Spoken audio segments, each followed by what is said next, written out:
Yeah, hi, good evening everyone. So today we are going to start the disaster management. So disaster management is more about various aspects which I'll explain you as the we do the answer writing. So first see the first question.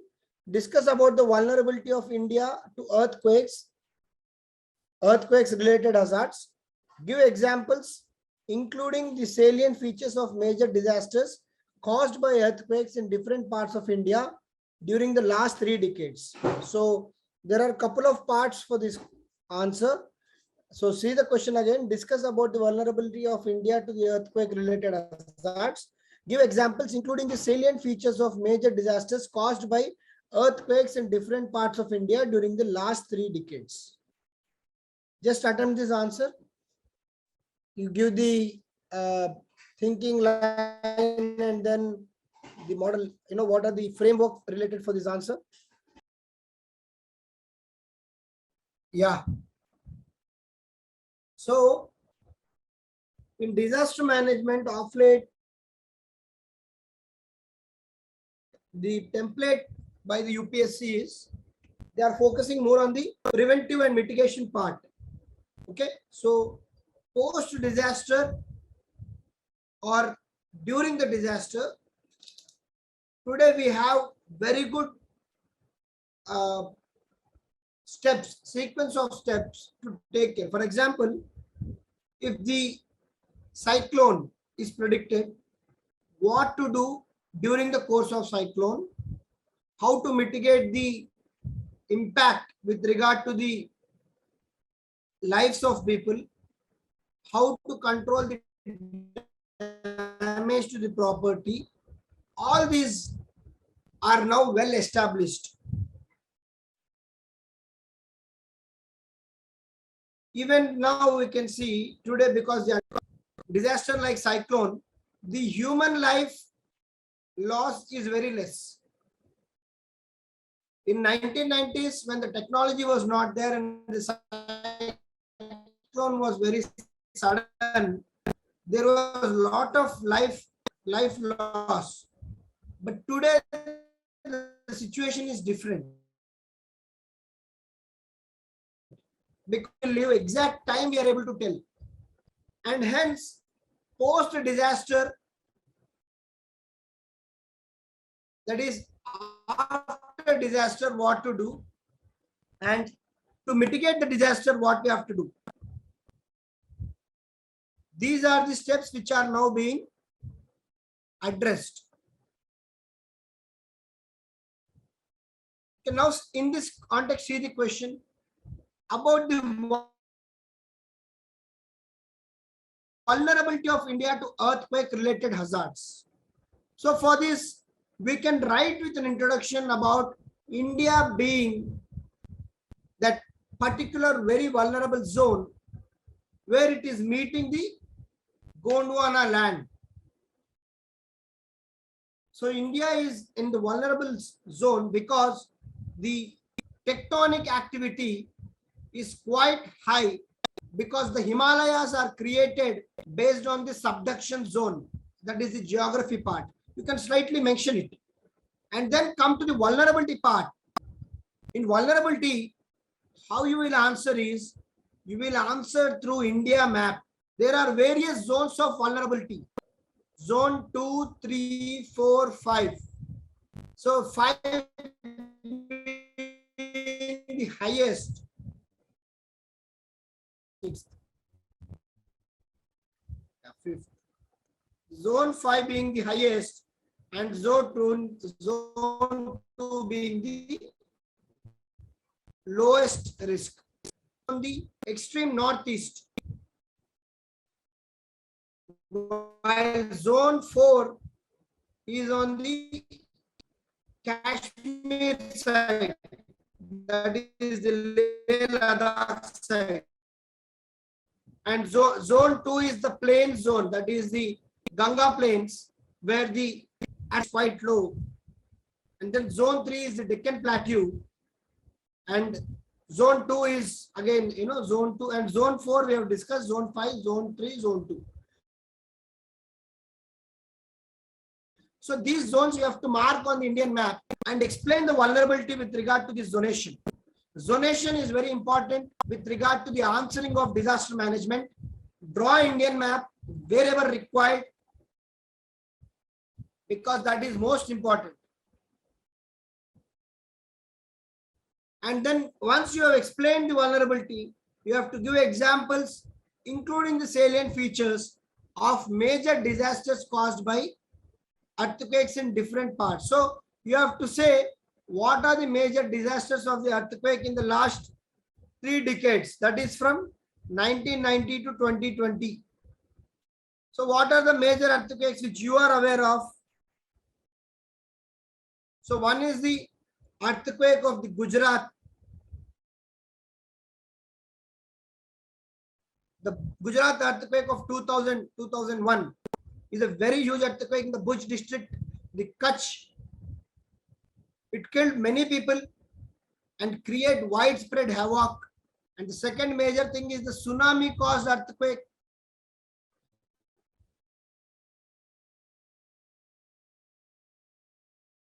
We all know the tsunami caused earthquake, which was one of the major catastrophes, not only in India, but the entire Southeast Asia. And then you can write about the various earthquakes, like the Latur earthquake and various landslides, which frequently happen in the hilly regions of Himachal and the Northeast region. And then for such questions, try to give way forward as a measure oriented way forward. Okay, so what would be the measure oriented way forward? You can have the zonation mapping, as I just discussed. When you have entire India divided into various zones, what approach with regard to the development in that particular zone should be taken is very well known. So Western Ghats is a very ecologically sensitive zone. So you cannot have the same concept of development in a plain area and Western Ghats area. So when you have zonation, you can plan development. And then you can have earthquake resistant building techniques. Okay. So what are the other solutions which you think are valid?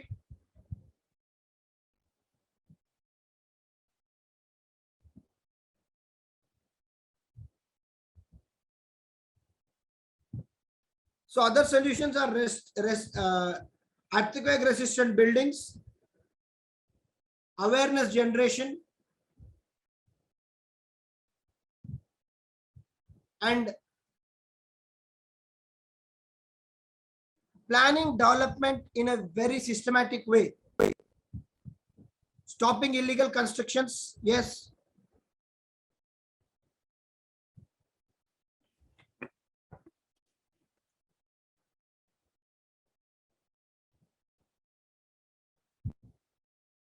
Yes.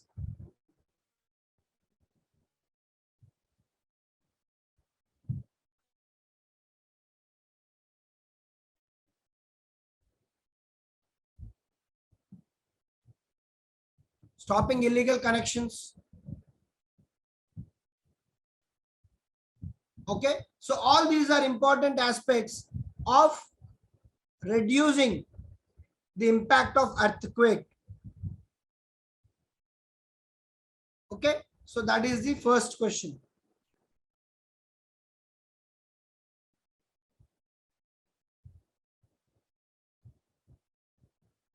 Clear? Yes, sir.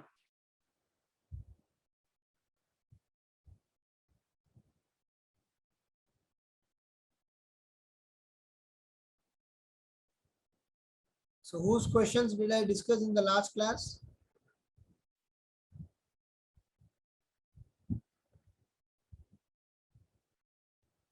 Sushmita Dubey.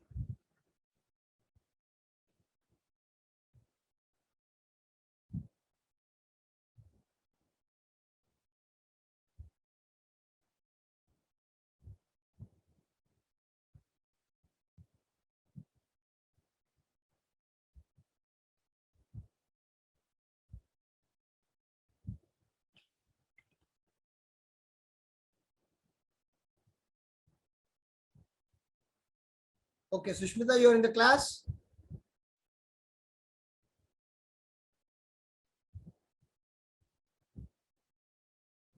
Okay, good introduction. Yes, close to 60% of India is prone to earthquakes. Yes, good. Very good. I don't know how much time you have taken to draw this map, but it's a very good projection of the earthquake prone status.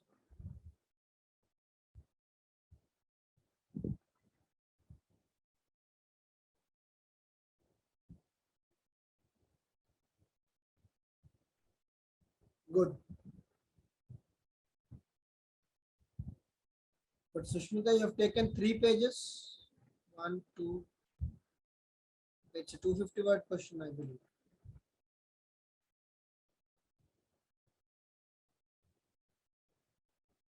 No, sir, it's 150. Sorry. It's 150 words, sir. Okay, then Sushmita, you have taken too much space. Okay, what? Okay, see, I think your content is only 150 words. That much I can see. But then you could not accommodate the space. So what you can do is, your content is only 150 words and it is relevant content. Okay, you have covered most of the dimensions. Okay, what you can do is, instead of wasting this space for map, you see you have used half page for map. Completely, you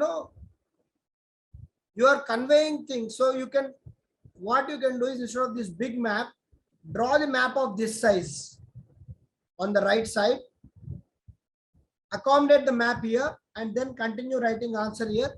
Then you'll complete the answer in 2 pages. Because your content is not more than 150 words. Okay? Good. It's a good answer. Fine. See the second question. Describe the various causes and the effect of landslides. Mention the components of National Landslide Risk Management Strategy. Describe the various causes and effects of landslides. Mention the important components of National Landslide Risk Management Strategy. See the second question and give the framework.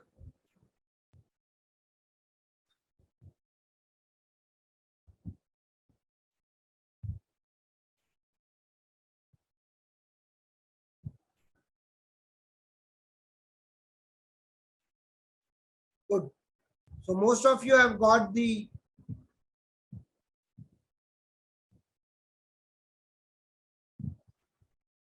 framework right. Okay. So basically, see the question. I think it's quite straightforward question. Describe the various causes and the effects of landslides. The first part of the question. Mention the important components of National Landslide Risk Management Strategy. So the first part of the question is causes and effects of landslides. So you have to write causes, effects, and then important components of National Landslide Risk Management Strategy. So this is a component. So what they are asking you is National Risk Management Strategy. Okay, so first you can start with what is a landslide. Landslide is a sudden trigger. Okay, sudden movement or trigger of a land mass. Basically, it's a sudden trigger or a movement of land mass because of either man-made or natural reason. The reason can be any. It can be a man-made reason or natural reason. But the trigger or the movement, sudden movement of a large landmass or the rocks is called as landmass. Okay, sorry, is called as landslide. So what are the causes of landslide?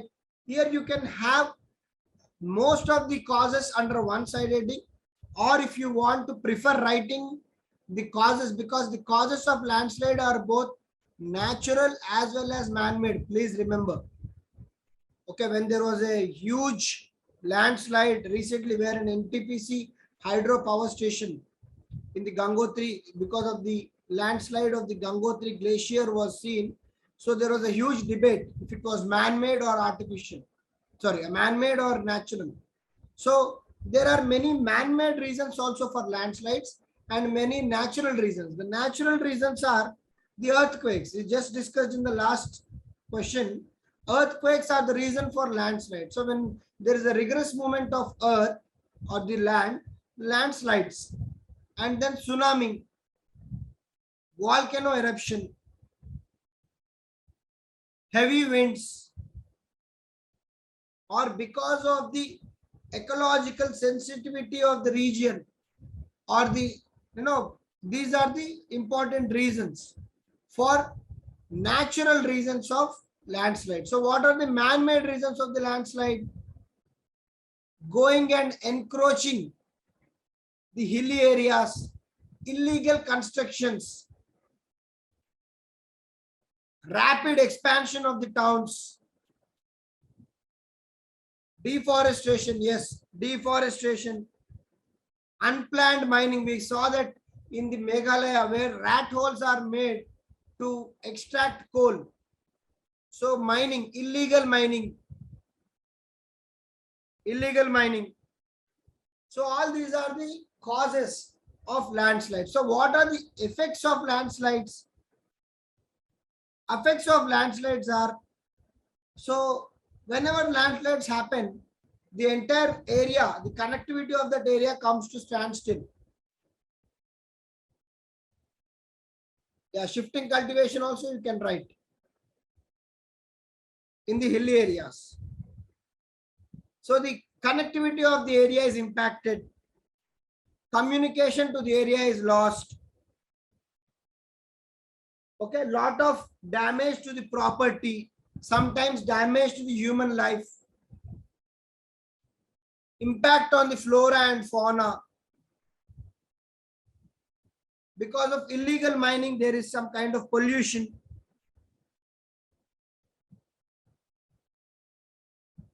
Okay, loss of livelihood, loss of natural home to many people. Many animals are impacted. So all these are important effects of landslides. Yeah, loss to the property means physical infrastructure only. Okay. So what are the important components of National Landslide Risk Management Strategy?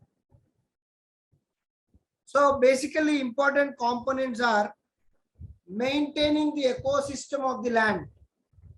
Maintaining the ecosystem of the region is the first important aspect of the National Land Risk Management Strategy. Maintaining the ecosystem without overdevelopment. And then ensuring that the proper communication is there in these areas and the people in these areas are enough educated. Promoting ecotourism. Tourists, whenever they are going to such ecologically sensitive areas, you should follow ecotourism, not haphazard tourism.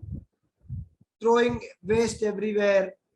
We don't know in such ecological conditions, fragile conditions, what activity of us is going to result in a landslide, we never know. So we should be very careful. So ecotourism. And then checking the growth of population in ecologically sensitive areas. We all might like Ooty or Darjeeling, but it should not that we all go and settle there. No. The population there, the land can accommodate only some people. Beyond that, it cannot take the load. Okay. And balancing the nature along with the development. That is an important aspect you should write in the landslide risk management strategy. And trying to decrease the vehicular movement. Why?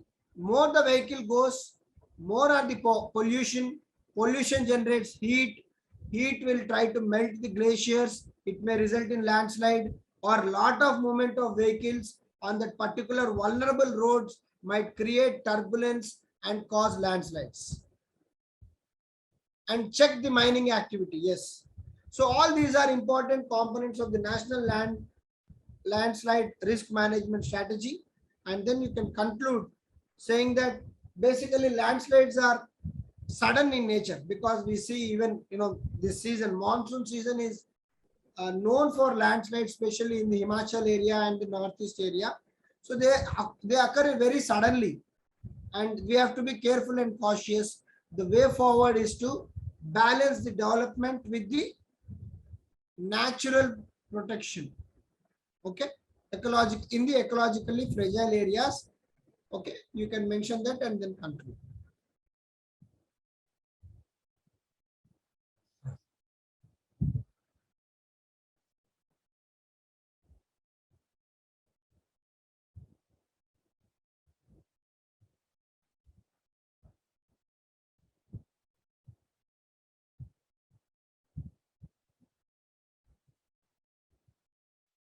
Okay, good.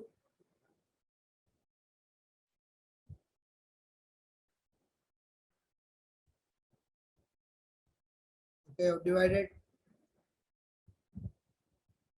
Okay, you've divided even the effects into short term and long term. Okay, no issue. Good points, Raghu.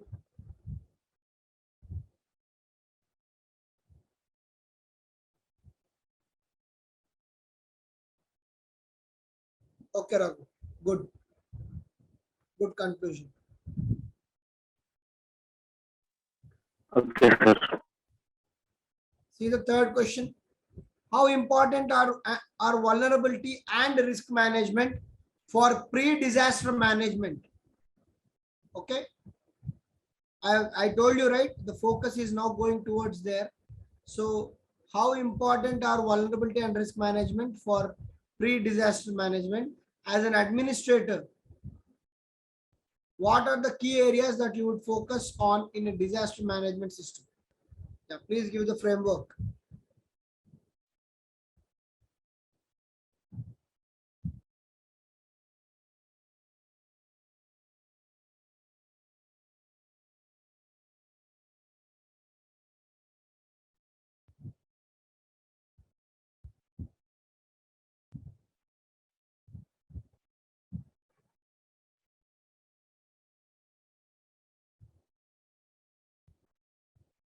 Yeah.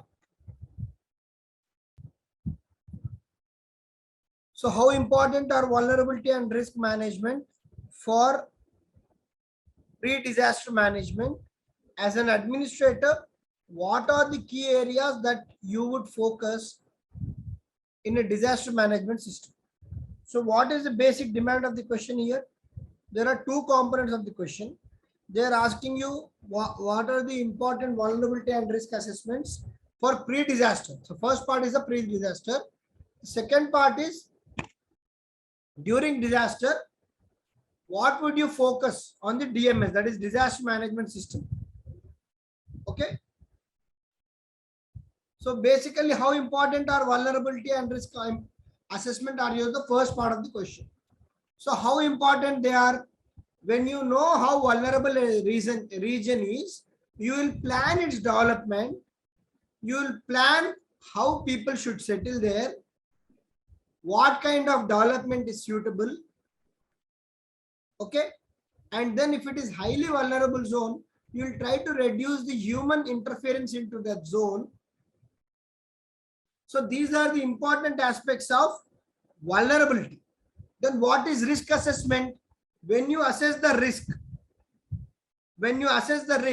you will know the nature of vulnerability. That means what kind of risk this particular region is going to face.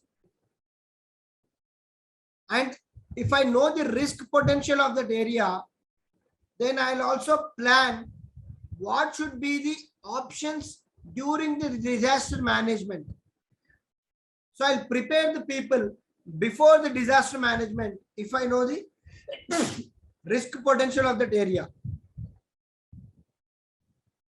And my administrative decisions and policy makings in those areas will be based on the risk assessment of the area.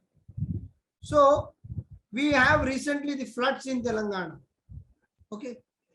If we know what is the risk assessment of the particular area, then we will try to plan development. We'll try to have mitigation strategies. We'll also try to have our administrative come policy decisions based on the vulnerability and risk assessment. So these are the important parts of the vulnerability and risk assessment. So the second part of the question, as an administrator, what are the key areas that you would focus during the disaster management? So first focus will be to mitigate the loss of lives. Always as an administrator, your focus, first step is to see that not a single life is lost during the disaster. Leave over the property. First thing is lives. You can see recently Telangana floods. Many collectors spoke, many SPs spoke. What they said, please leave the homes and go away. Your property is not permanent, your life is permanent. That is the first focus. Then you will focus on what is called as property. How to save the property part of the next step. Okay. After that, you will try to protect the area from undergoing serious damage because of the disaster. How do you do that? You basically plan how to mitigate those disasters. Okay, so the disaster management system is divided into various parts. One is the prevention and mitigation. Another is recovery and rehabilitation, PMRR. So prevention and mitigation you get to know when you have proper vulnerability and risk assessment system. But even then the disaster will strike. Then you have to do recovery and rehabilitation. During recovery, first thing is the prevention of loss of lives. Then in recovery and rehabilitation, moving people to the other areas and giving them proper food and medication. And once the disaster mitigates, you have to go and relocate them back. And in future, to not allow such disasters to impact the normal lives of the people, you need to plan. So that is what you have to do as an administrator. And then conclude by saying that disasters striking are inevitable, and they are going, every region which is vulnerable will face disaster in one form or the other.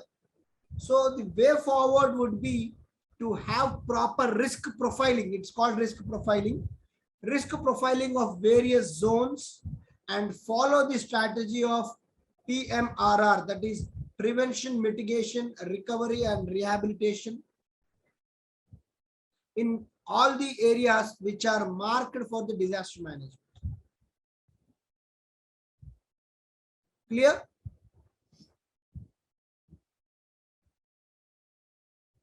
So who has written this answer and not discussed in last two classes? Anyone?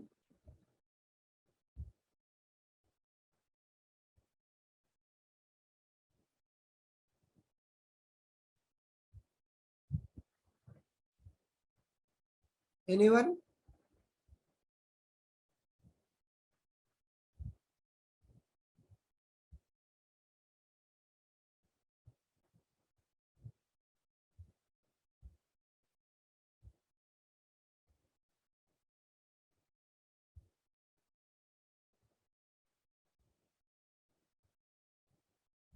Rajni, I have done last class. Jitendra, last class I have done. Soumya.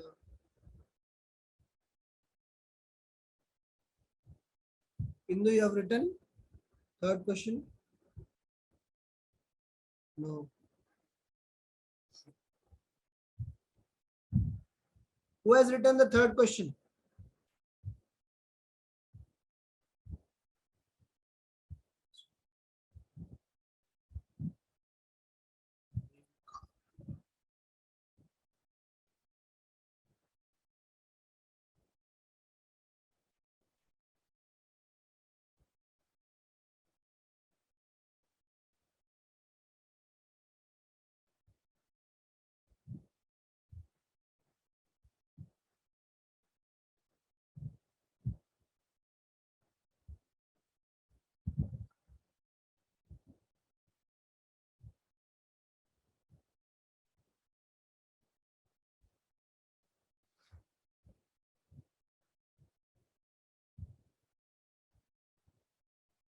The points are very generic, Renuka. So for the first half of the question, try to write specific words like, zonation, risk mitigation, risk profiling, all these you have to write.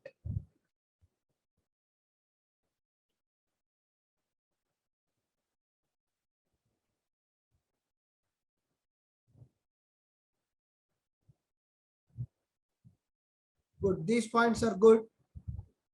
But in disaster management, the important part is the jargon or the words you are using. So the words you are using also should be in the disaster language only. So try to inculcate that language of disaster. Risk profiling, vulnerability index, risk assessment, the positioning of the land with regard to zonation mapping. So if you use these words, it will look very systematic and in line with the question. Okay, especially for disaster management.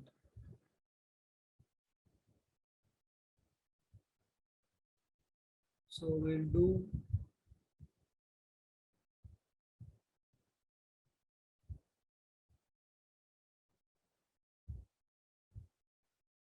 Sriram, you have written third one. Yes, sir.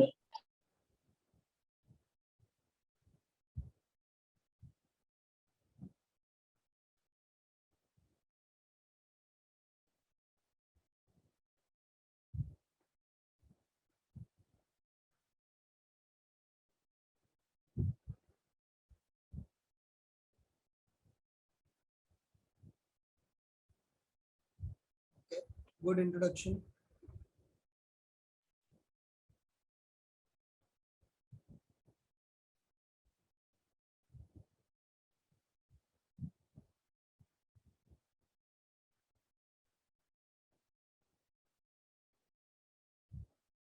So Sriram, you put the importance of risk assessment as the side heading.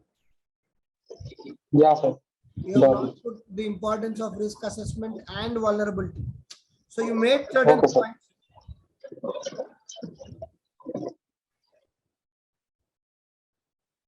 You made certain points, okay, about the risk assessment, and then you have made all the points on risk assessment only, and then vulnerability you need to explain, right? Yes, sir. So then put a side heading, importance of risk assessment, importance of vulnerability, as we discussed, then explain in the context how they are important, and then come to the next part, which is the administrator.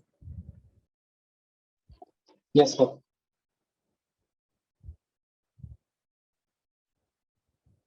Okay, step. So you are writing various steps. Okay.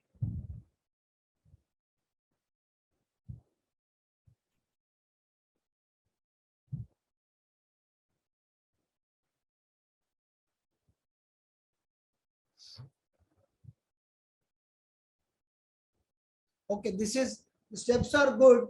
So in each step you try to basically highlight the approach of PMRR, that is prevention, mitigation, recovery and rehabilitation, because that is the main aspect where any administrator has to work. So if you are a district collector, okay, what action you have to take during the disaster management, there will already be a book which is handed over to you. So you have to simply follow the instructions or the steps mentioned in that book. There is a sequence of events which you have to do as a collector when your area is impacted with flood. Okay, you will have some scope for innovation, no doubt, but it's not that you are the first collector who is going to face this flood situation and doing everything from the scratch. No, everything is documented. Every learning is systematically put. So basically you have to do what is already documented. So what you are saying, the various steps are good, that you will know, try to know the area, then try to do the risk profiling, see the prevention strategies, and then look at the long term.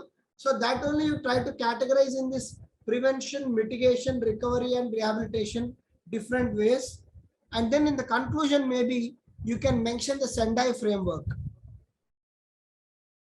Okay. Yes, sir. Fine. See the fourth question now.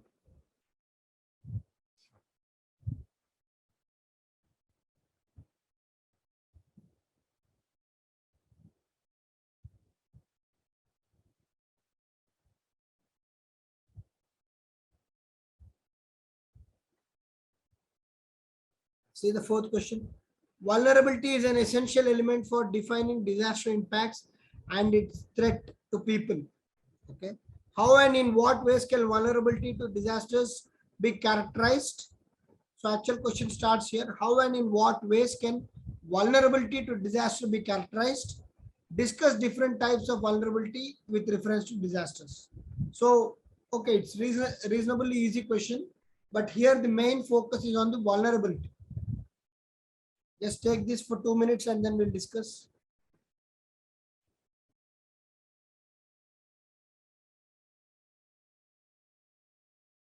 Yes.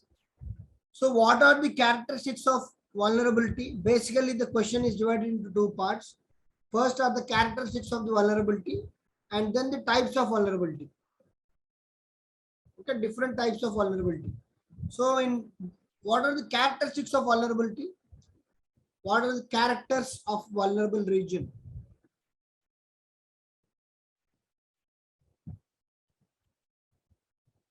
How do you characterize the vulnerability? Most of you have seen the answers. They are directly, for this answer, you people have directly jumped into the second half of the question, that is different types of vulnerability. So basically you can start the question, start the answer by explaining what is vulnerability. Okay. And then you can say that how there are various organizations nationally and internationally. In nationally, we have the Disaster Management Force, NDRF. Internationally, we are part of important risk mitigation and disaster mitigation frameworks like the Sendai framework up to 2030, it is there. So you can say that this is there. And then what are the characteristics of vulnerability?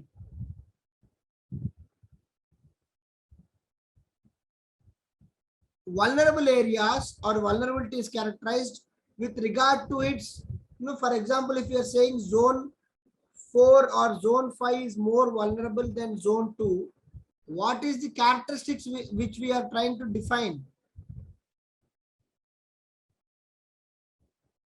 What is the character we are trying to define?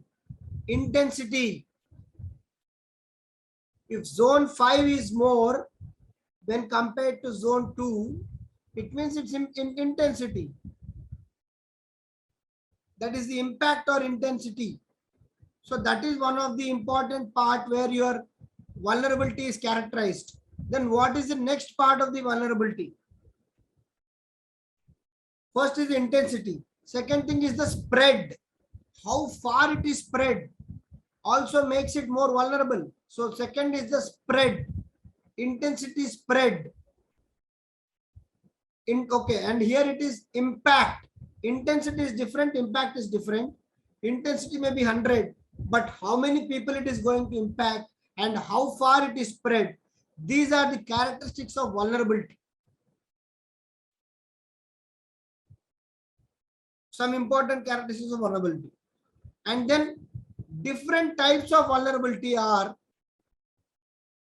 the physical vulnerability, social vulnerability, economic vulnerability, and finally the environmental vulnerability. So these are the standard divisions given by the international organizations like UNDRR. disaster recovery and response, risk reduction, sorry, disaster and risk reduction, UNDRR, United Nations Disaster and Risk Reduction is the body. So they have given physical, social, economic and environmental vulnerabilities. So what is physical vulnerability? Basically, the movement of people from because of vulnerable areas is the physical vulnerability. Okay, basically based on the population there, how many people are living there, and if there is a disaster, how many people are impacted, how many have to be moved. All this is the physical vulnerability.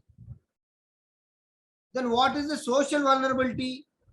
It is based on the characteristics of various people. For example, an old man might be more vulnerable to an earthquake than a very young person, because a young person can actually run away to a safer place when compared to old person. And household women may be more vulnerable than the working woman. So like that, the vulnerability socially also differs. A small child may be more vulnerable than a young teenager. So that is the social vulnerability. Next, what is the economic vulnerability? Economic status. A person may construct earthquake resistant building or home, but a poor hut dweller might be facing a direct impact of vulnerability.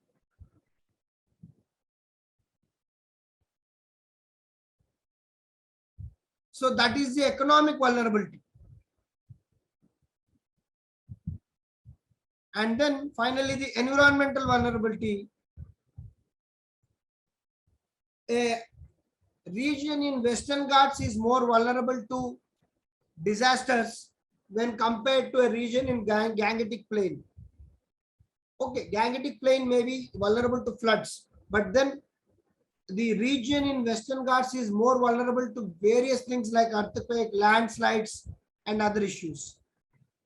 So from region to region, the vulnerability varies. That is the environmental vulnerability. So all these are important components of different types of vulnerabilities. And then you can conclude by saying, when again, you can use the same conclusion of the first question here. By having proper vulnerability profiling or zonation mapping and risk assessment of various areas, we can try to mitigate the disasters to the great extent possible. And then the need of the hour is to help increase our understanding about the disasters.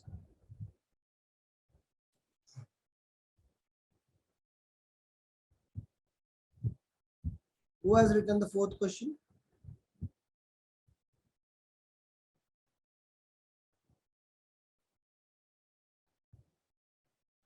Whose questions not discussed last class? Anyone written the fourth question? Please raise your hand. Whose questions not discussed in the last class?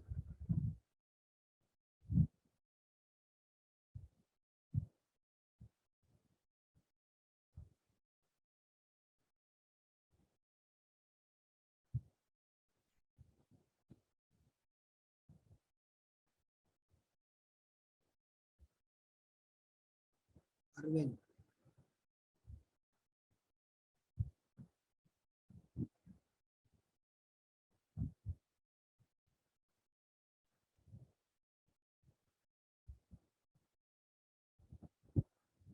And then you have written different types of vulnerability. Okay. But then what about the characteristics of vulnerability? You have missed that.